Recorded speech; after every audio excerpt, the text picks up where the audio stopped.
Okay, this is Ann Dickinson, and you are in the right place if you're here for a webinar. A webinar? Don't know what that is, but a webinar called "Expenses Killing Your Profits: A Simple Solution for Reducing Them." And as I said, I am Ann Dickinson. We've still got some people coming in, so I'm going to give it just a few more seconds, and then we'll get going. So welcome all. Welcome one, welcome all. And if you know what a webinar is, feel free to write it in the chat. And I may be able to figure that out.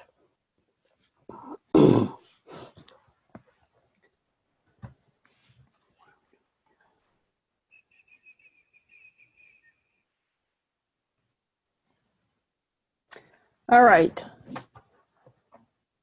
We're going to get started. So welcome and hello. Again, this is Ann Dickinson. I'm owner of Eye on Your Business. And welcome to this free masterclass, Expenses Killing Your Profits, a simple solution for reducing them.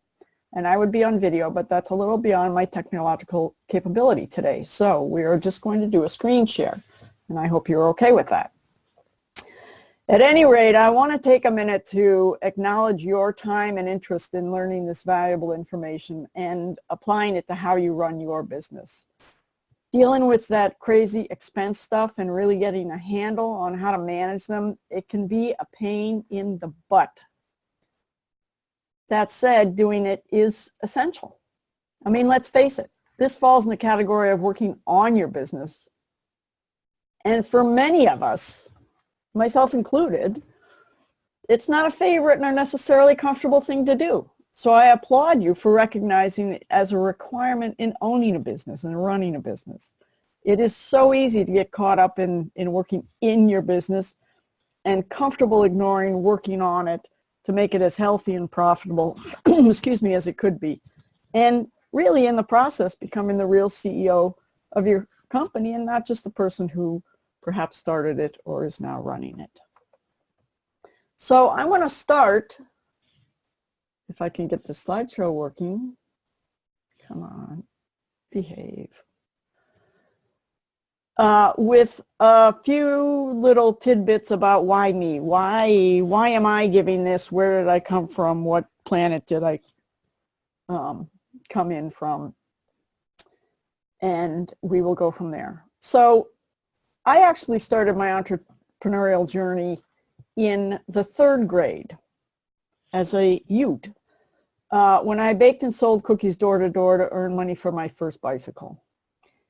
It was a 1-speed banana seat number, and I rode that thing all over town. Beyond that, though, I went ahead and finished school and went on and got an undergraduate degree and spent 15 years in big companies in high tech and the defense industries, really, and I fulfilled roles in the financial area and in operations. And along the way, I picked up a master's degree in business from Babson College, which is well known for its entrepreneurial studies.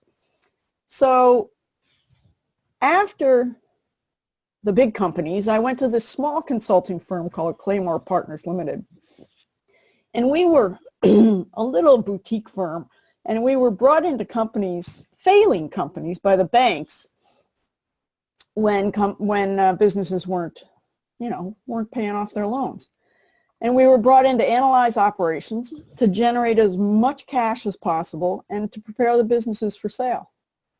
And from an experience standpoint, it was invaluable because I got to see the companies from the nuts and bolts and nickels and dimes level. I mean, down to the nth degree. The not so terrific part of it after a while was that it was 100% travel. I mean, get on a plane Monday morning, don't get home till Friday night. And I was always dealing with unhappy employees because their companies were on the skids. So eventually that pushed me to make a change. And so, of course, in coming back to entrepreneurship, the leap I made was to start a pottery studio and become a working artist. I mean, who doesn't do that? The studio itself was very successful. It was profitable in 18 months, and it was debt-free in 5 years, which is kind of unheard of. And for me, it was super fun, like super fun squared, developing the business plan and getting the funding for it. Aside from that, my own pottery that is one pathetic picture, but I was a pretty mediocre potter. And I was also at the time dealing with functional blindness, this thing called benign essential blepharospasm, which if you can spell it, you can Google it and check it out. It's pretty unpleasant. And the fact of the matter is that random blindness is not particularly helpful in developing work in a visual medium. So that didn't help my own pottery. Aside from that, though, I was noticing that many of my fellow artists were failing as entrepreneurs, and it was because they couldn't understand or manage the business stuff of the picture. And I tell you, even if I sometimes couldn't see, that was still hard to watch. So eventually I realized that my primary interest and talent and really skills, it wasn't so much in making pottery. I was kind of mezza, but in making businesses work better. And frankly, for me, it was more personally and is more personally fulfilling. So in 2009, I started my own consulting firm that is now known as Eye on Your Business. All puns, double entendre, and triple entendre intended. And it is my mission to work with action-taking owners of established small to medium-sized service businesses, really, to get more money in the form of profits and cash flow, to get more time, which equates to less stress, and to get more freedom, which we all know is priceless. What I'm doing is all about improving cash flow and profits one business at a time. And it is so cool that the work I do can make such a huge impact. I had a client, when we started working together, he was losing money on nearly every single sale that he made, and was able to flip that to making money on all of his sales. And the thing is, how did he do it? He did it by learning what his true costs were and pricing for profit. My client Molly made one simple tweak to their operations that helped them jump their revenue up $1 million in their first year of working with me. I mean, I find that to be pretty darn cool. That said, I'm not going to stand here and promise you to walk away from our time together empowered to bump up $1 million in the first year. I don't know. But I can promise you that you'll have some concrete ideas to take and apply to your business right away. So today, we're talking all about are expenses killing your profits? I know. Try to contain your excitement. Really, calm down. But seriously, not knowing about your costs and expenses will cost you in the end. So you're in the right place if you know that your business can be more profitable and you just don't understand why it isn't. Like, what the heck? You're in the right place if, you know, your sales are increasing, but there's less and less cash in the bank. What's up with that? You're in the right place if you just don't understand the numbers like you know you should. Or frankly, if they just freak you out. So today you're going to learn what the different kinds of expenses are and how to evaluate them, because not all expenses are created equal. How to analyze whether to incur your next expense. Should you? Should you not? How do you decide that? You know, does it just come flying in front of you and saying, whoa, I should spend money on this? therefore I will. I suggest no. And really how going through this process can save you boatloads of money and increase your profits in the process. You know, not to be a downer, but because I care about you, even though you're maybe a stranger, if you don't get a handle on what you're going to learn today, here's kind of what I can tell you. You know, it's likely that you may slowly and painfully go out of business over a long period of time. Or it could be a short period of time. Thinking about the guy who was making no money on any of his sales. How long can you keep doing that? You probably keep feeling like you're working super hard and yet you can't afford to go out for a nice meal once in a while. And what kind of a bummer is that? The amount of stress in your life will impact your physical health and your relationships. And honestly, some people come to me almost insane. And I'm not a therapist, but I want to save you from that. And I know this probably sounds exaggerated and slightly facetious, but it's a busy world, and I really want you to know what can happen if you don't plug these expense leaks. So we got a lot to cover in a short period of time. I want to be respectful of your time. I'm going to teach you as much as I can in the short period of time we have together, and before we conclude, I promise to show you how you can take it further. So why are we doing this? Why do we need to care about this? Here's the scoop, folks. Knowing what's happening with your expenses and how to reduce them supports a much healthier business, which means being better able to withstand downturns as well as high growth. It supports having stronger profits, you know, moolah being the more technical term for some of us. And it supports a whole lot lower stress level for you and your employees if you have them. I mean, when you get right down to it, if you don't know specifically and in a detailed way what you're spending money on, how can you know if you're making any money?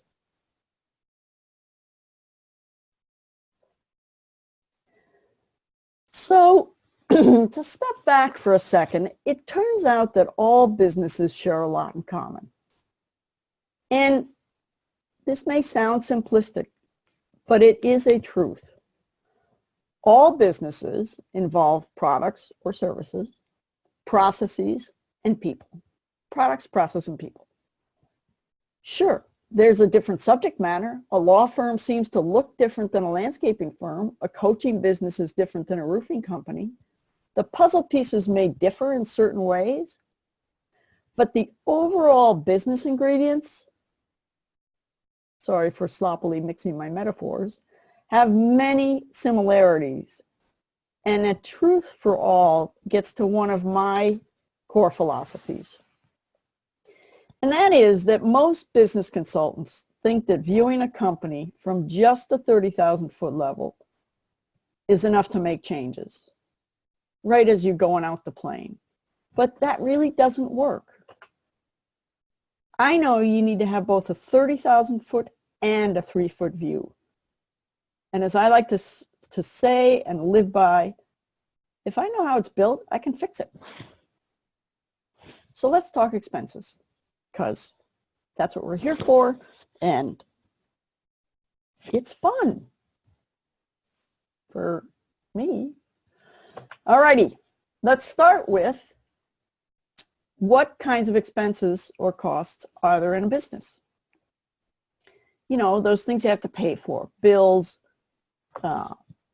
marketing expenses, education expenses, insurance. You know, what are you paying for stuff? Whoops, this is where we flip through these things. Bookkeeping, computer expenses, labor, shipping, marketing expenses I mentioned earlier. And another thing that I want to address is time. And you may not yet think about time as an expense, but it is one. And it can be a huge one. Because for every instance that you spend time, you're in effect spending money. So in other words, time is a cost. or at the very least, it has a significant effect on cost. And we're going to get into that a little bit deeper in a little bit. So looking at expenses, let's talk about the two major categories that expenses get bucketed into. And this is, yes, admittedly, a touch simplistic if there are any accountants on the call, but it gets the point across. One is labeled direct, and the other is labeled overhead. Right? Like I said, so there may be some accountants who want to get more granular than that, but for today, for this, these two buckets are the ones we're filling. So let's start with direct. What are direct costs? Direct costs are literally directly related to a sale. Sorry to use the same word in the definition. Webster would roll over in his grave, but it's the truth, you know? And the key is that it's all expenses that happen when a sale is made. If the sale doesn't get made, these expenses don't happen. And I'm talking specifically around service businesses, and let's take an example. And let's say it's a coach or a consultant. So what expenses are incurred when a sale is made? It can be for one-to-one coaching, it could be for group coaching, it could be for online coaching. There's materials preparation, there's client time, there's administrative stuff that happens, whether it's notes transcription or session recording, client intake when you have a new client, supporting technology. Right now I'm using Zoom. In this particular instance, is it a direct expense for me? No, it's actually an overhead expense, but we'll get into that in a bit. Event expenses. How many of you hold events? So the point is you need to know what and how much these expenses are to determine how much of this thing we call gross profit that you have. In other words, how much money you have left over after selling a particular discrete product or service. Are your products and services actually profitable? You know? I mean, how many of you on the call don't know if your group program offerings are profitable? Think about this as an example. Think about a ballpoint pen manufacturer. You probably got a ballpoint pen in front of you, frankly. Do you think that pen manufacturer knows if that ballpoint pen is profitable? How will they know if they should say yes to an order of 1 million pens if they don't know if it's profitable? The same is true. How will you know if you should say yes to an order of 100 people in your group program if you don't know if it's profitable? So this is all about direct expenses. What expense happens when a product is sold? And when I work more closely with people, we get into the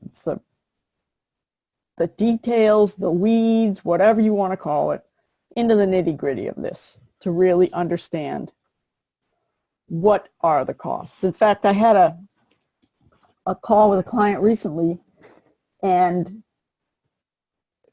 who was doing a little bit of back of the envelope analysis around a particular product, and I tested him on the theory, on his numbers, because on the one hand there was a supposition that, okay, it takes X number of hours for this task to be completed.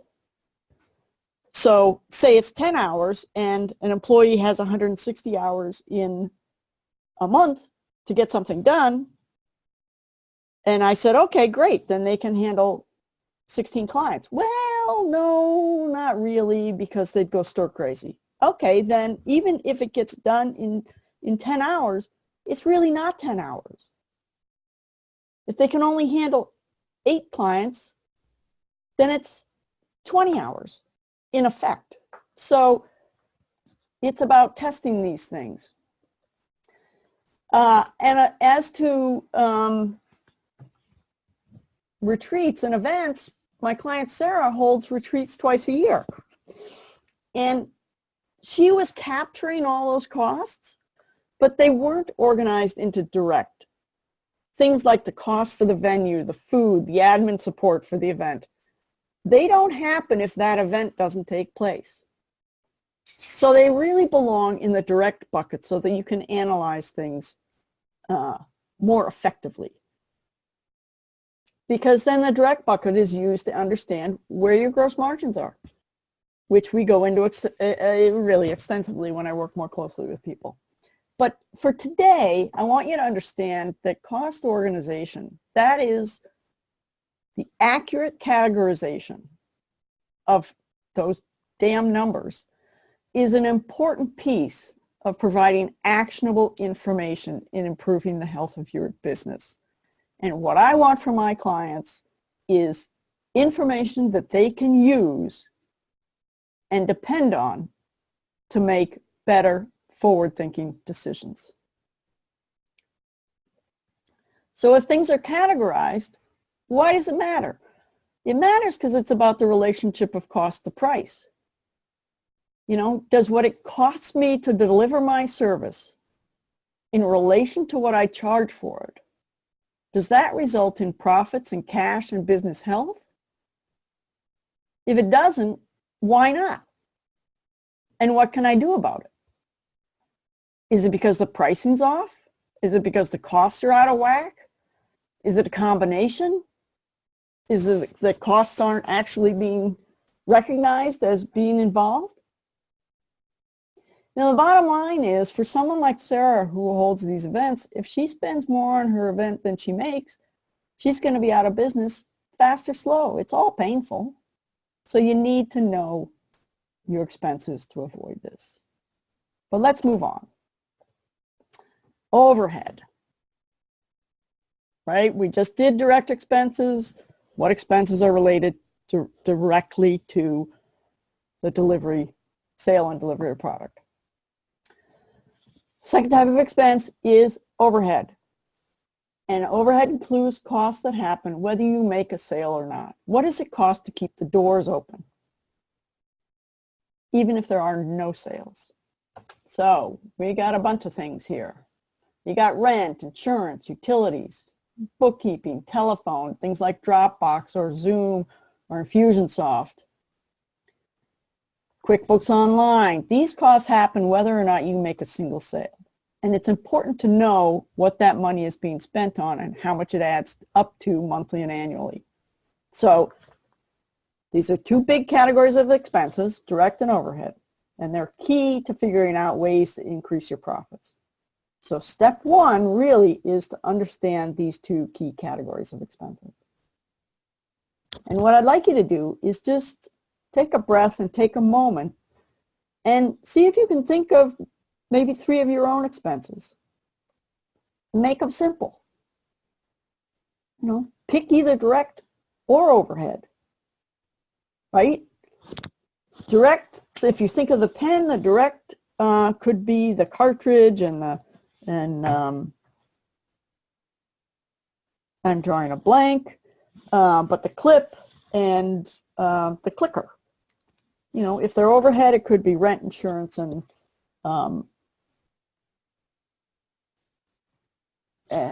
software that you use. You know, so what do we want to look at next? Here we're getting into the meat of the matter. Here we're going to talk about the 4 questions that I use to answer in helping you determine, should I incur another expense? It'll help you whether to either spend it or not spend it at all, or minimize how much it's going to be. All right. question one, and this is just one of the many tools I use with my clients. The first question to ask is, does it directly contribute to revenue generation? If I spend this money, can I reasonably expect my revenue to be positively and significantly impacted? And I want to show you, I want to look at a couple of examples to illustrate this point more. So let's start with legal drafting software for a law office. And drafting software, we're talking about software that helps create the documents, right? Versus creating documents from scratch. And I have a client for which this is absolutely true, right? When we started working together, they were drafting everything from scratch every time. This is an estate attorney, new will comes up, start from scratch. But why do that? So should I get drafting software, I as the attorney? Why? Because it can dramatically cut the time needed to put those documents together. How does that help? It directly increases profitability because it takes less time to get the work done. In this particular case, my client prices their work as packages, not per hour. Another topic we can get into at another time, but that is super important, right? And so if someone is pricing from a fixed price and they can be more productive delivering their service, they are going to be more profitable because they can get more clients in because they're getting stuff done faster. I hope that makes sense. Here's another example.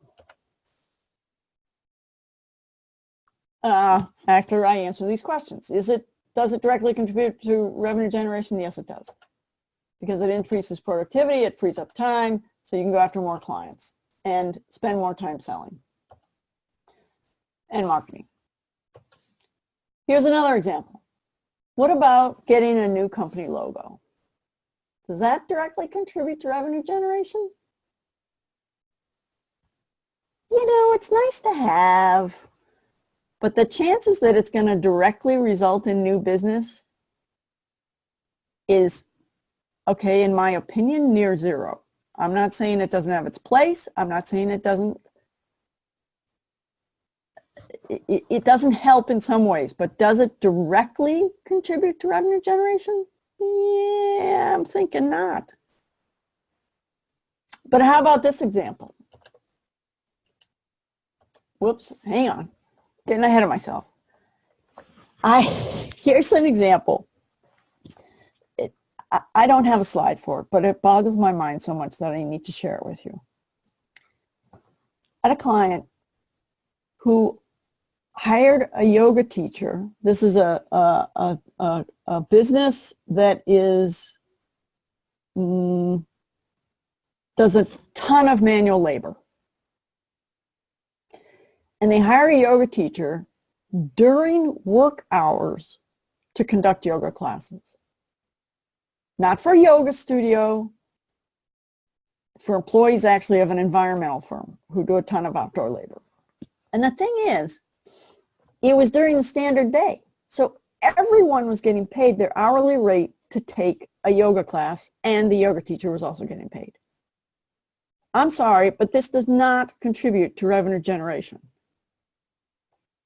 And by just switching that to a pre or post work hours yoga class and say, yeah, we'll provide a yoga teacher, but you got to provide your own time, it saves the company, hello, $3,600 a month. $3,600 a month. What's that on an annual basis? Wait, let's check the calculator. That's over $43,000.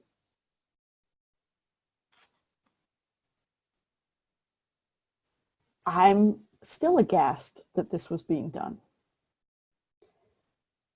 So there was a good intent for why the yoga teacher was hired, but the truth is, when they switched it to before or after work hours, people quit going.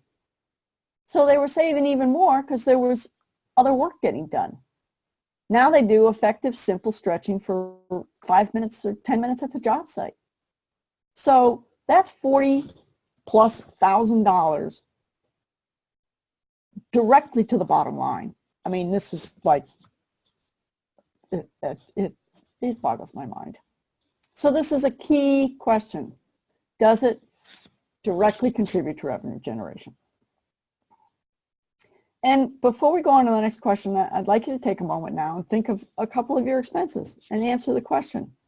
Do they directly contribute to generation, to revenue generation? Just think about it. So what's the next one? The next question is, does this expense that we're contemplating have to happen now? Is there a real urgency to the issue? Really? Or is it a bright, shiny object situation? Again, let's look at some examples. First example. New logo. Does that have to happen now? Does it? No. Seriously, no.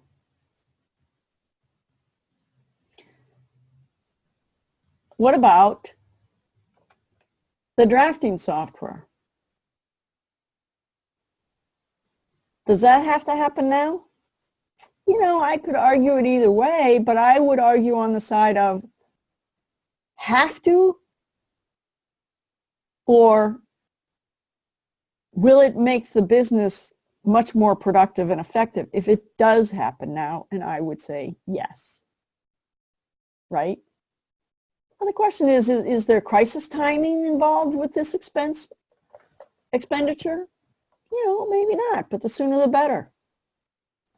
And I offer up this graphic because I think it is a helpful way to look at this question, right? Where does the expense fall in the urgency versus importance grid? You know, so again, think of the expense examples that you thought of earlier. Do they have to happen now? Could you cancel them? Could you buy them later when you absolutely cannot be without them, etc.? Could you buy them later, maybe when you have more cash in the bank? So next in the 4-question series of should you incur this expense quiz.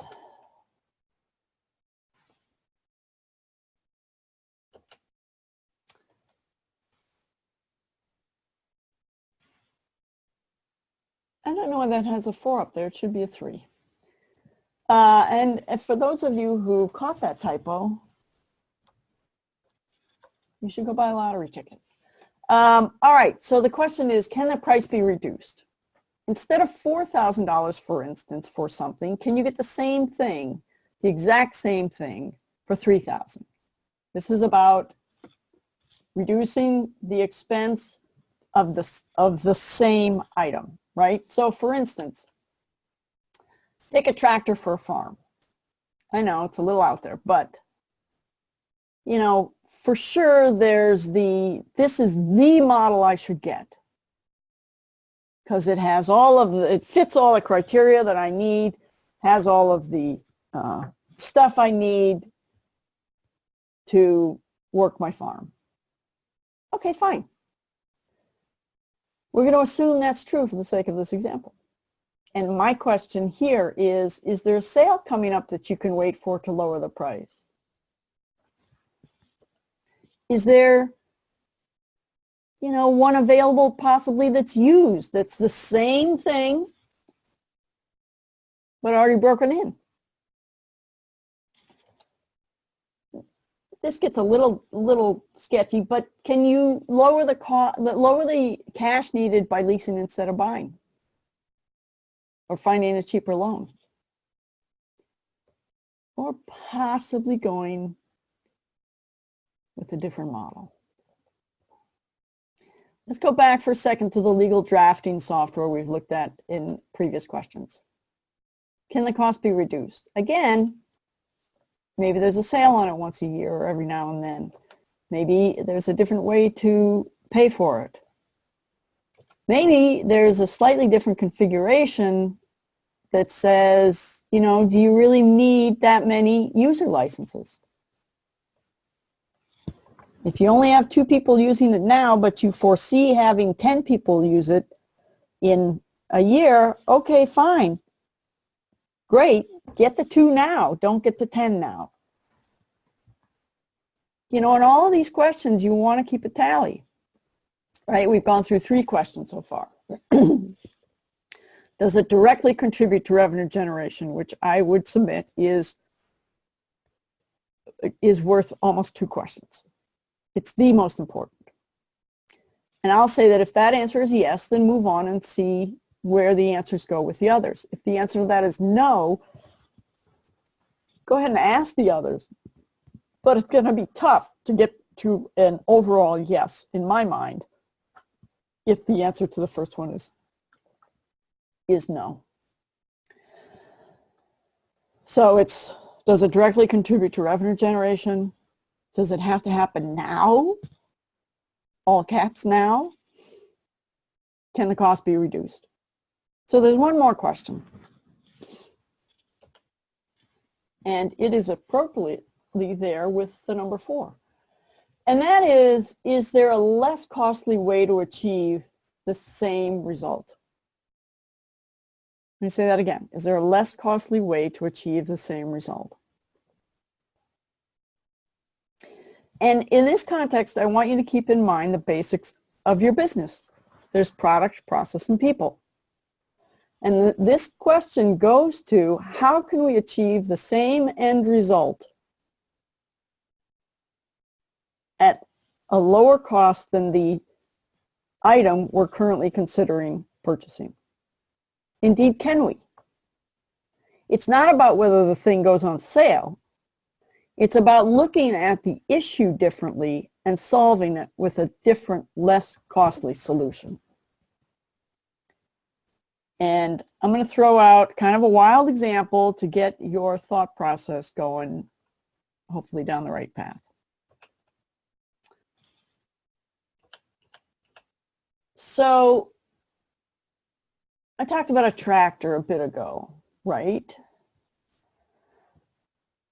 And the problem at hand that needs to be solved is the field needs to be plowed.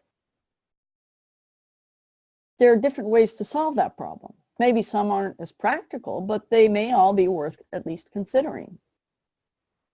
Right? This is about being creative without running through your cash. It's about thinking outside the box, to use an overused phrase. Right? So you have a tractor. What about repairing the existing tractor that you're thinking of replacing? Right? What about borrowing one? What about looking at whether you could get a couple oxen and have them pull a plow? Like I said, maybe not all of them are practical, but they are worth saying, huh, well, that's an idea. I have a client who implemented just such creativity and lowered their overhead expenses by $5,000 a year. That's a healthy chunk of change. And the way it was done, right, the issue was auto body shop, they supply uniforms for their shop floor folks, and the service they were using supplied the uniforms and provided a laundry service. And the fact of the matter is, the fact of the matter is that one guy out of 16, I think, occasionally used the laundry service. So we went and looked at other solutions, and it was, well, hell, they can go buy their own, the company can go buy uniforms and replace them as needed. And by cutting out that service, the laundry piece specifically, they lowered their overhead expense by $5,000 a year. That ain't chump change. No laundry. Buy the uniform pieces. Here's a client of mine, Laura, is an interior designer I worked with, and she was driving expenses out the door a bit mindlessly. Going through these questions made a huge impact on her business profitability and, frankly, her productivity. And that's what I want for you. So they're simple questions, yet deep questions. I'll give you another couple of quick examples. I had a client who was owned a limo company and was dead set that if it was a sedan, it had to be a Lincoln Town car. And went through an analysis that said, well, hang on a second, buddy. There are different cars that have deliver the same service, right? Same size, same comfort level, same trunk size, and a different vehicle happened to be a Toyota Avalon. When I ran the numbers, would save the limo company $15,000 a year per vehicle. Per vehicle.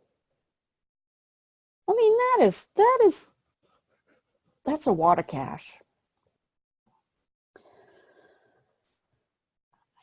I know about another client who, even it seems small, but a coach who always recorded all of her sessions, which was great. And she would go and make sure the recording gets to the client and whatever had to be done within the context of getting a transcription, et cetera. And she realized that if she offloaded that to her virtual assistant, that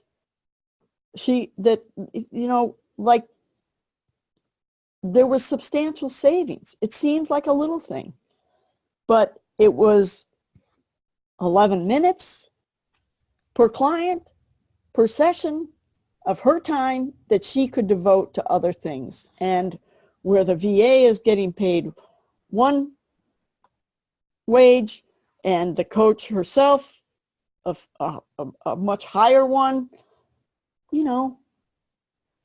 think about it. How do you get the wheels turning? I had another client who needed to replace a used truck, or he was replacing a used truck with a used truck. And he came to me and he said, yeah, I need a new truck, Ann. It's like, yeah, okay. Let's look at them. Well, I'm going to get the cheapest one I can. It's like, whoa, time out. Go find 3 trucks and give me the particulars. So we went and found 3 trucks. One cost $11,000, $14,000, $17,000. And did the analysis. And bottom line is the all-in lifetime cost of the trucks were different enough that in fact it was much cheaper for him over time to get the $17,000 one. So it was more upfront cost, but it was much less cost over time for a lot of reasons associated with the particulars of the truck. Gas mileage is a big one. Maintenance is another one. So I want your business to be as profitable and as cash positive as it can be. So the next question is, what's next? Right? This information is gold. You can put all the puns to that you want. But now, what do you do with it? And in a minute, I'm going to tell you how we can do more of that for you. It's just one piece of the puzzle. And so this definitely solves a problem,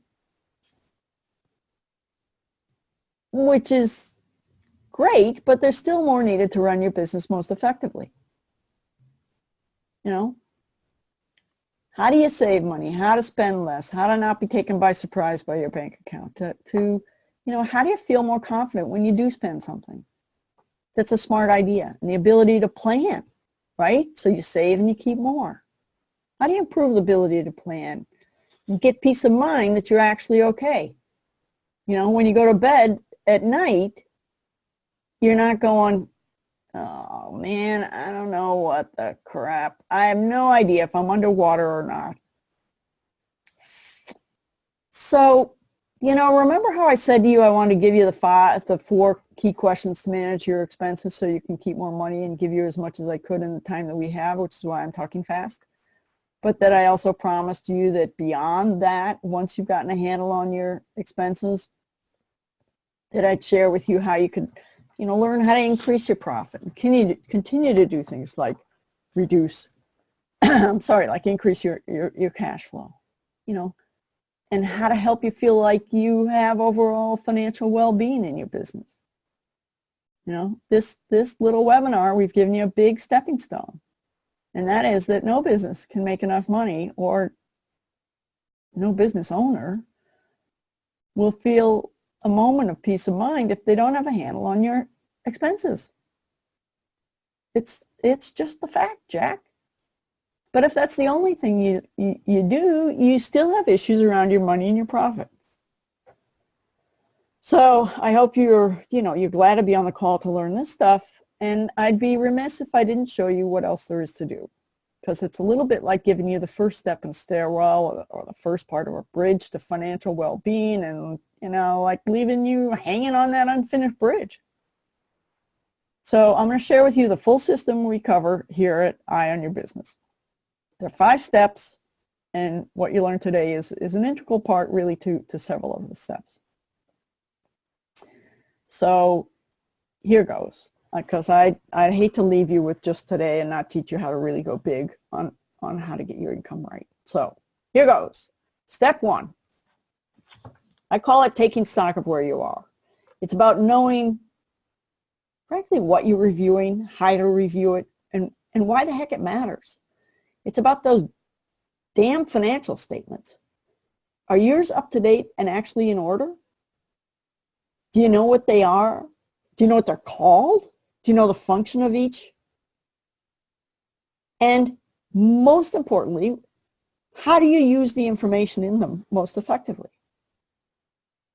It's really, it's putting a stake in the ground. Where really is your business right now? Are you in order and up to date? Do you understand the key numbers and how you can use them? Some of you came to this call with no idea of where your expenses are. And so I've given you some questions to let you go take stock of where you are to a degree, right? But it doesn't stop there. We need to also have you take stock of, how are you bringing money in, not just letting the money leave. Nod your head. I can see you, This is like romper room. I can see you through the mirror. So, nod your head if you understand. Or nod it to yourself. Taking stock of where you are is incomplete if we just leave it at what we did today. You now have a sense of how to keep your expenses under better control, but where's your income? Where's your revenue coming from? Where's your profit? How much of it is profit? We got to look at all of it. If we don't do all of it, it's like, I don't know, telling you how to take out the garbage from your house, but not teaching you how to do your groceries. All right, that was weird. Anyway, you got to have input and output. So step 1, we've beaten that to death. Step 2, what really are your costs? I go super deep on this when I work with people, getting into gross profit detail by product as well as the whole business. Because I said it earlier today, if you don't know what your stuff costs, how can you possibly know if you're making any money? And the truth is that for companies with multiple product offerings, and how many don't have multiple product offerings? Not many. It is entirely possible that there may be, say that your business has 4 product offerings. it's entirely possible that one of them is losing money and the others are in effect subsidizing it. Do you know if that's the case? Is it a conscious thing? Should it continue for strategic reasons? You know, is it what they call a lost leader? I'll tell you, as a former potter, if you ever go and buy handmade pottery, mugs, while they've gotten more expensive, are still, in effect, kind of a lost leader because they're very complicated product and they are sold to get a foot in the door with someone. And so they don't tend to make much money for potters, right? So step 2, what really are your costs? We covered a good chunk of it today in sort of broad strokes, right? We kind of taught you how to manage your future costs. Think about them before you just go willy-nilly and say yes, yes, yes, right? And, you know, do you know what all of them are? Do you know where they fit? Do you know within your products where things are going? Do you know what all your overhead is? Are you carrying a bunch of software? Have you got sucked into a bunch of bright, shiny objects that are bleeding you dry, right? Because that becomes a problem. Could you tell me what they are? You know, if you don't know the answer, you don't know how much revenue you need, right? You might be in trouble in 3 months if you don't get a handle on all this stuff. You know, who wants to be in trouble in 3 months? Raise your hand. Yeah, nobody. So what really are your costs? The answer is much more than what we covered today, but what we did today, you know, at least gets the thinking juices going. Step 3. Where does profit start? It's about knowing in quantity and in dollars what is needed to be, as they say, in the black. That knowledge gives you real power and confidence. Knowing that if I can shrink how much it costs me to keep the doors open every month, that I only have to sell 8 things instead of 10 to start making profit, or that if I sell 12 instead of 10, I'll make that much more profit, right? It's also like small shifts to my gross margins. Think about my client who cut $5,000 out of their overhead. You think that made a difference in their profitability? You bet it did. And this is all about break even. It's all about when does that heavenly profit begin and how can I make it start sooner and be bigger. As dry as a subject as all of this number stuff is, it doesn't involve calculus. We're talking addition, subtraction, multiplication, and division. That's it.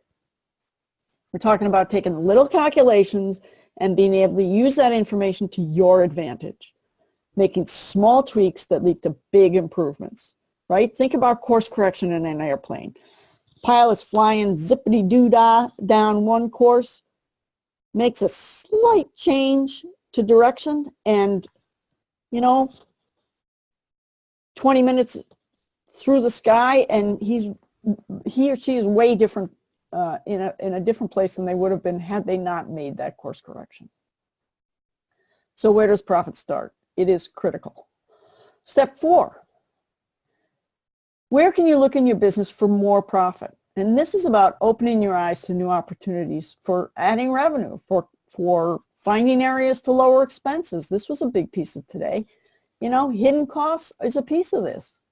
Like I said, there are 3 P's in business: product, processes, and people. And they all provide opportunity for more profit, which we all like to call the 4th P. Come on, join in. Everyone say profit. Because at the end of the day, think about the business owners that you know who say, oh, I want a bigger business, I want a bigger business, I want a bigger business, I want to bring in $1 million, I want to bring in $10 million. That's all in revenue. And the truth is, that's great. But if they're bringing in $1 million and they're spending $1 million to bring in that $1 million, I'm sorry, but who cares? Because they have no profit. Think about that. All right, so then step 5 is, what do you keep your eyes on and why, right? So swell, you made all these improvements and learned all this cool stuff to help you make decisions. Now what? What specifically should you be reviewing on a regular basis and why? How do you build a checkup or diagnostic muscle to catch issues when they first start? And so you can look for opportunities. I'm going to give you a quick example. I know I'm pushing the time envelope here, and I apologize for that, but I've got a little bit more to get through. So hang with me. So my client, Julie, is an attorney, and she's an estate attorney, and we were doing a monthly review, and her monthly revenue had been coming primarily from estate plans and things like that. And all of a sudden, one month, she got a ton of probate revenue.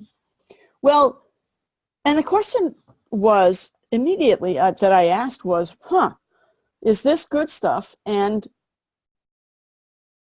what does it mean? What kind of questions does it raise? Because what she was made, what profit came from estate planning was different than what profit came from probate. And there were other issues. There were 2 other critical, key issues, right? One of them was she hated doing probate stuff. It was like, ick. And the second was that, she hated doing it, and there was a bookkeeping issue that was we were having a hard time getting it unsnarled. And the other part was the courts were kind of just a pain in the butt to deal with. And so I said to her, okay, you hate probate. Well, let's look at the 2 issues specifically. The bookkeeping issue is a discrete issue that once fixed is no longer an issue. And it got fixed. The second issue, the courts and their annoying way of being in this particular situation, there's not really much you can do about it, but the truth is, you, my client, are not actually doing the probate work. It's your colleague and associate, the other employee. So then begs the third question. All right, so if those 2 issues are resolved, is this profitable business and should we keep doing it? And we came to the conclusion that, it's profitable business, but again, not stuff they really like to do. So the conclusion was drawn that, all right, we won't shove this business to another law firm, which they could have done, but we're also not going to put any marketing dollars into getting it. It's good, profitable business when these issues are resolved, but it's not something we're going to go after. So what's the point of all this? The point is, this was found almost instantly because she and I review stuff on a monthly basis, and it popped out right away. So my question to you is, what are you reviewing in your business regularly? That's what we get to. All right, we blew through a ton of info, short period of time. Raise your hand if you feel like we've covered something of substance today. Raise it high, stretch your arm. All right, in a second I want to ask you to take action because I'm not here just for inspiration and perspiration, and there's a little bit of that going on, but this becomes something that you actually implement in your business. And I'm hoping you're willing to take action now in the next 10 minutes to strengthen your business and improve your profits and cash flow. All right. So I want to ask you, are you willing to look at the next expense decision by asking the 4 questions before deciding? Taking a breath, stopping for a moment to think about the decision. It's a lot of material. And I know it can be hard to make changes especially when you're not sure exactly what to do first. So I got a little offer I want to make for you. It's pretty cool just for folks on this webinar, because the fact is, you being on this webinar proves that you're an action taker and a leader, and I want to help you get the results you deserve in your business. So here's what I'm doing. As you can, I hope, tell, I like this stuff. My clients tell me I'm great at it. I blush. So I'm going to give you a chance to discuss how to better understand your costs in a one-to-one conversation. Just you and me, not the rest of you at the same time on the webinar. No obligation, no cost, so you can come away knowing, you know, what is your number one issue that you can focus on and fix? Because the truth is, if you don't know what the challenge is, how can you meet it? Right? I mean, how's that work?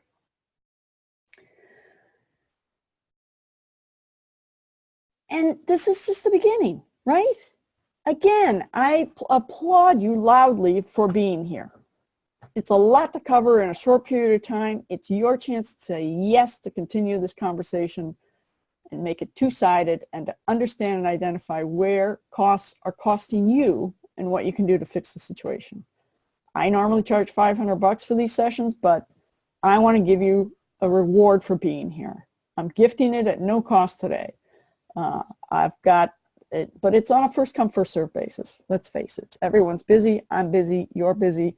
I only have a few slots available, and we're going to do these by phone in the next couple of weeks. So don't sign up if you're not ready to do that, but I want to tell you who these sessions are for.